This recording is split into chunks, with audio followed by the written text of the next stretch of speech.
Bonjour Jerry Léonide. Bonjour. Vous sortez votre premier album C'est bien ça. qui s'appelle De qui? Pourquoi ce titre déjà? Ce titre parce que c'est le surnom que les marins donnaient à l'île Maurice il y a longtemps, parce que c'est la première chose qu'ils voyaient quand il entrait dans l'océan Indien. Donc c'est un petit peu la porte de l'océan Indien, donc la clé de l'océan Indien. Et cet album, comme vous... Voilà, donc le titre est lié à la musique. Donc la musique est aussi basée sur une thématique, avec les rythmes de l'île Maurice. Alors le moins qu'on puisse dire, c'est qu'il passe pas tout à fait inaperçu. Vous non plus d'ailleurs, vous avez gagné quelques titres prestigieux là dernièrement. Oui, j'ai eu la chance de participer au concours de piano solo, jazz piano solo, dans le cadre du festival de jazz à Montreux. Donc j'ai eu la chance de gagner. Donc voilà, depuis, vraiment, il y a eu des choses qui se sont passées. Et voilà, je suis vraiment content que, notamment, l'une des conséquences, c'est justement ce disque. Voilà, donc, ouais, ça a l'air bien parti. Comment vous l'avez construit cet album? En 3 jours. Waouh. En 3 jours, la musique était prête en fait. Il y a très longtemps depuis. Voilà, la musique était prête et j'attendais juste la bonne occasion de pouvoir justement le faire. Et j'ai réuni les gens donc qui je pense vraiment ont fait un travail formidable.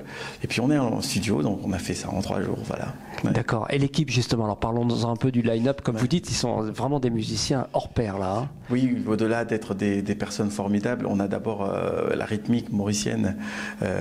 Johnny Joseph à la batterie et Gino Chantoiseau à la basse. Bon, comment on veut faire un album dédié à la musique de l'île Maurice sans prendre une rythmique mauricienne? Cela n'aurait pas de sens.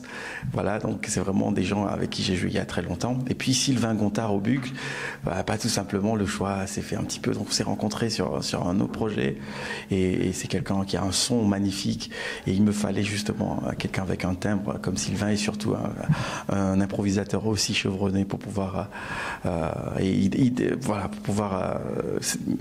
m'aider moi à m'exprimer mieux dans ma musique, et aussi pour Vincent Lekwang au saxophone soprane, pareil, un son extraordinaire avec un univers, un vocabulaire exceptionnel, voilà, avec les invités bien évidemment. Ouais, c'est un son de groupe en tout cas, c'est vraiment très réussi, hein, franchement.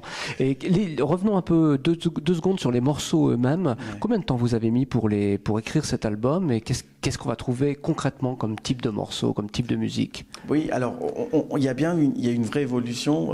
Ça représente bien mon évolution déjà, dans le sens où il y a des morceaux que j'ai écrits, j'avais 17 ans. Il y a des morceaux que j'ai écrits, j'avais 17 ans, 18 ans, et puis des morceaux que j'ai écrits récemment. Une longue gestation. Voilà, ouais. Exactement. Et par contre, ce qu'on retrouve là-dedans, c'est justement tout ce que j'aime faire en fait.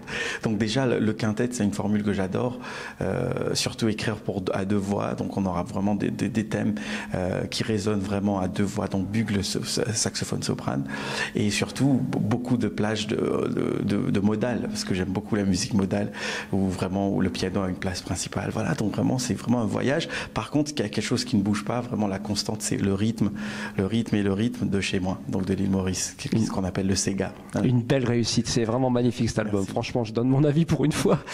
On va vous laisser le soin de rappeler le titre donc et le label sur lequel il vient de sortir. Oui, le label Act, donc le titre de l'album s'appelle The Key, voilà, disponible partout en téléchargement, haute définition, donc à la Fnac, partout où vous voulez. Et un site peut-être éventuellement où on peut suivre votre actualité. Oui, donc www.jerryleonide.com, donc notamment avec plein d'actu et surtout une sortie d'album prévue pour le 29 novembre au Sunside. Waouh, tout est noté. Merci beaucoup Jerry. Merci de l'invitation.